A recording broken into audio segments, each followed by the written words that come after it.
রাজনীতিবিদ এবং শিক্ষাবিদ অধ্যক্ষ মোহাম্মদ সুজাত আলী রফিক সাহেব, আপনাকে আমি ধন্যবাদ জ্ঞাপন করছি।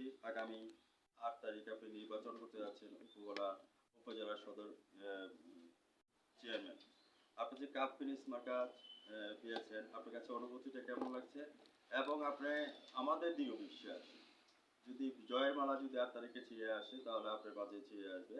তো সেক্ষেত্রে সরকার কর্তৃক যেই প্রণোদনাগুলি দেওয়া হয়, প্রতিবন্ধী ভাতা, বিধবা ভাতা, বয়স্ক ভাতা, মাতৃকালীন ভাতা, ডিআর, কাবিকা, জিএসপি, তো সেইগুলি আপনার সম্পর্কে কথা তুলে ধরবেন।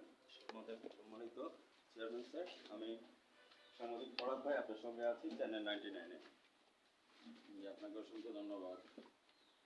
আগামী 8 তারিখে আমাদের সিলেট সদর উপজেলা পরিষদের নির্বাচন, প্রথম ধাপের এই নির্বাচনে আমি অংশগ্রহণ করছি এবং এই নির্বাচনে আমাদের সিলেট সদর উপজেলার 1,85,000 ভোটারদের আমি সালাম এবং আদাব জানাই। তারা অধীর আগ্রহে অপেক্ষা করছেন 8 তারিখে।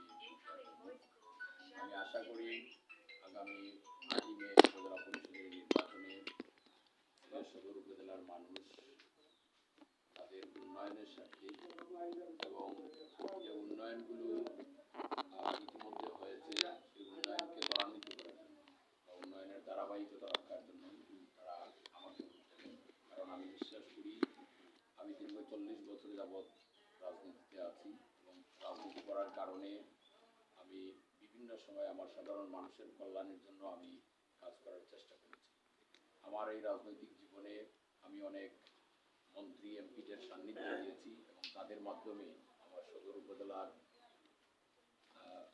গরিব দুঃখী মেহনতি মানুষের উন্নয়নে আমি চেষ্টা করেছি। আমাদের এই সদর উপজেলার 7টি ইউনিয়ন, এখন এই 7টি ইউনিয়নের প্রায় 8 লক্ষের উপরে জনসাধারণ এখানে বসবাস করেন। এখানে অনেক কিছুই এখনো বাকি আছে। আমরা চাই আমাদের সদর উপজেলার শিক্ষা, স্বাস্থ্য, কৃষি এবং যুব সমাজের উন্নয়নে, খেলাধুলার উন্নয়নে আমি ভূমিকা রাখতে চাই। দিবাঙ্গন প্রকৃতি আমি ভূমিকা রাখতে চাই। ধন্যবাদ স্যার, আপনাকে আমি ধন্যবাদ জ্ঞাপন করছি। আমাদের আসন্ন নির্বাচনে আপনি 8 তারিখে আমাদের জয়মালা ছিনিয়ে নিয়ে আসবেন, এই প্রত্যাশা নিয়ে আমি সাংবাদিক ফরাদ ভাই আপনাকে অসংখ্য ধন্যবাদ জ্ঞাপন করছি। বর্তমান সরকার মমতা মহিমা জননেত্রী শেখ হাসিনা এবং তার সুযোগ্য পুত্র সজীব ওয়াজেদ জয় ডিজিটাল বাংলাদেশ সম্পর্কে স্যার বলেছেন 2021 থেকে 41 সালের মধ্যে আমাদের দেশটি ডিজিটাল বাংলাদেশে পরিণত হবে। আজকে আমরা ডিজিটাল দান করে 2021 থেকে 30 সালের গোলের মধ্যে পদার্পণ করেছি, অর্থাৎ এসডিজি গোল। আমরা এমডিজি গোল দান করতে পেরেছি। তো সাস্টেনেবল ডেভেলপমেন্ট গোল সম্পর্কে স্যার আপনি মূল টপিকটা তুলে ধরবেন আমার চ্যানেল 99 এবং জাতীয় পত্রিকা দৈনিক আজকে আলোকিত সকালে। সম্মানিত স্যার, সাস্টেনেবল ডেভেলপমেন্ট গোলে আমরা পৌঁছানোর জন্য যে পদক্ষেপগুলো গ্রহণ করা দরকার, মাননীয় প্রধানমন্ত্রী শেখ হাসিনা ইতিমধ্যেই গ্রহণ করেছেন এবং আমরা অনেক ক্ষেত্রে এই সুযোগগুলোতে আমরা এগিয়ে যাচ্ছি। আমরা আশা করি মাননীয় প্রধানমন্ত্রী শেখ হাসিনা 2041 সালের মধ্যে একটি স্মার্ট, সমৃদ্ধ, উন্নত বাংলাদেশ গড়ার যে স্বপ্ন দেখছেন সেটি বাস্তবায়িত হবে। আমরা ইতিমধ্যেই ডিজিটাল বাংলাদেশে রূপান্তর হয়েছি। এখন আমাদের লক্ষ্যের সামনে যে স্মার্ট বাংলাদেশ গড়ে তোলা। সেই স্মার্ট বাংলাদেশ গড়ে তুলতে হলে আমাদের স্মার্ট সিটিজেন বা স্মার্ট নাগরিক গড়ে তুলতে হবে, স্মার্ট ইকোনমি হবে। সুতরাং আমরা এই স্মার্ট বাংলাদেশের একটি অংশ হিসেবে সিলেট সদর উপজেলাকে একটি স্মার্ট সদর উপজেলা হিসেবে গড়ে তুলতে চাই। আপনি আগে যে কথাগুলো বলেছেন যে আমাদের মাননীয় প্রধানমন্ত্রী শেখ হাসিনা যে সুযোগ সুবিধাগুলো বা সামাজিক নিরাপত্তা বেষ্টনীর আওতায় মানুষকে নিয়ে আসার জন্য যে সুবিধাগুলো মানুষের ধারে ধারে পৌঁছে দেওয়ার জন্য তিনি কাজ করছেন, যেমন বয়স্ক ভাতা, বিধবা ভাতা, প্রসূতি মায়েদের ভাতা, প্রতিবন্ধী ভাতা, এই ভাতাগুলো আজকে 7-8 বছর যাবৎ সিলেট সদরে বন্ধ আছে। আমি চাই যে আমার গরিব মানুষের কাছে এই ভাতাগুলো পৌঁছে দিতে আমি প্রয়োজনে মাননীয় প্রধানমন্ত্রীর কাছে যাব, যে ওনার কাছ থেকে এনে আমার সদরের উন্নয়ন করতে চাই, সদরের মানুষকে আমি স্বস্তি দিতে চাই। সদরে এখন পর্যন্ত সদরে কোনো খেলার মাঠ নেই, আমাদের যুবকরা খেলাধুলা করতে পারে না। আমি চাই প্রতিটি ইউনিয়নে যাতে একটি খেলার মাঠ করতে পারি। আমার আরেকটা উদ্দেশ্য আমি ব্যক্ত করেছি যে আমি চাই আমার 7টি ইউনিয়নে যাতে 7টি কলেজ প্রতিষ্ঠিত হয়, যেখানে আমাদের শিক্ষার্থীরা তারা উচ্চশিক্ষা গ্রহণ করে তারা ভালো কোনো কাজে অংশগ্রহণ করতে পারে। এবং আরেকটি কথা হলো যে আমাদের সদর উপজেলায় আমি যুব সমাজের প্রশিক্ষণের জন্য এখানে একটা উন্নত সমৃদ্ধ প্রশিক্ষণ কেন্দ্র গড়ে তুলতে চাই, যেখান থেকে তারা প্রশিক্ষণ নিয়ে বিদেশে তারা যেতে পারে। তারা এখানে কম্পিউটার প্রশিক্ষণ নেবে, তারা এখানে ইলেকট্রনিক্স, বিভিন্ন বিদেশে যায় তখন তারা অনেক টাকা অধিক টাকা রুজি করতে পারবে।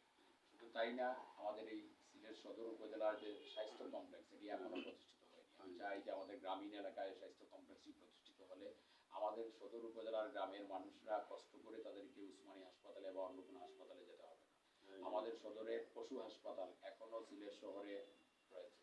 সিলেট শহরে গ্রামের মানুষ গিয়ে তাদের পশু চিকিৎসা করাতে পারে। আমি নির্বাচিত হলে আমাদের সদর উপজেলার গ্রামীণ এলাকায় এই পশু হাসপাতাল নিয়ে আসবো। আমার আরেকটা লক্ষ্য আছে যে যদি আমি নির্বাচিত হয়, আল্লাহ রাব্বুল আলামিন যদি আমাকে আগামী 8 তারিখের নির্বাচনে জনগণ আমাকে ভোটে নির্বাচিত করেন, তাহলে এই সদর উপজেলায় আমরা ফায়ার স্টেশন নেই। আমাদের এই সদর উপজেলায় ফায়ার স্টেশন স্থাপন করতে চাই, যাতে কোনো জৈব দুর্বিপাক হলে মানুষ যাতে সেখান থেকে তারা সাহায্য সহযোগিতা পায়। ধন্যবাদ স্যার। ইতিমধ্যে আমার ছোট ভাই এখানে আছেন। ভাইজান, স্যার সম্পর্কে কিছু কথা জেনে করে দেবেন। স্যার সম্পর্কে তার একজন বর্তমানে একটি কলেজের অধ্যক্ষ, উনি আমাদের শিক্ষক, উনি আমাদের শিক্ষাগুরু। আমরা ওনার কাছ থেকে অনেক কিছু আমরা শিখেছি।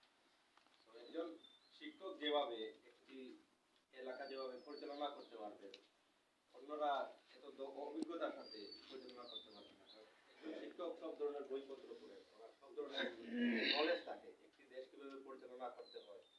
তো সবকিছু সার্বিক বিবেচনা করে সার্বিক উন্নয়নের জন্য একজন শিক্ষক দক্ষ হবে আমি মনে করি। যদি আমাদের স্যার যদি উনি আমাদের যে সদর উপজেলার প্রতিনিধি নির্বাচিত হন, উনি অত্যন্ত দক্ষতার সাথে উন্নয়নের জন্য কাজ করে যাবেন। ধন্যবাদ আপনাকে।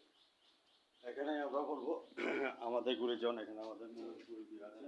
স্যার সম্পর্কে কিছু কথা জেনারেলি বলে দেবেন। আমি সাংবাদিক পড়ার আপনার সঙ্গে আছি। আসসালামু আলাইকুম। আউযুবিল্লাহি মিনাশ শাইতানির রাজিম। বিসমিল্লাহির রহমানির রহিম।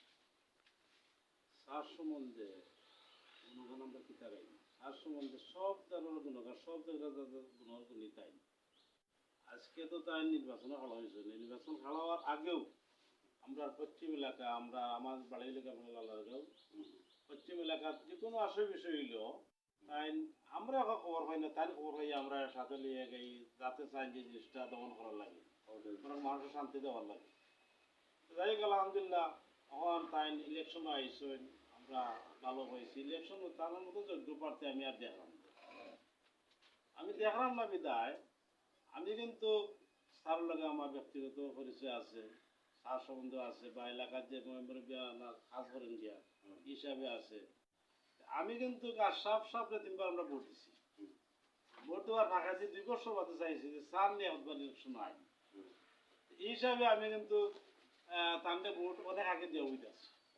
আল্লাহ যদি না আগামী 8 তারিখ বাঁচাইন, ইনশাল্লাহ তান্ডে ভোট দিতাম।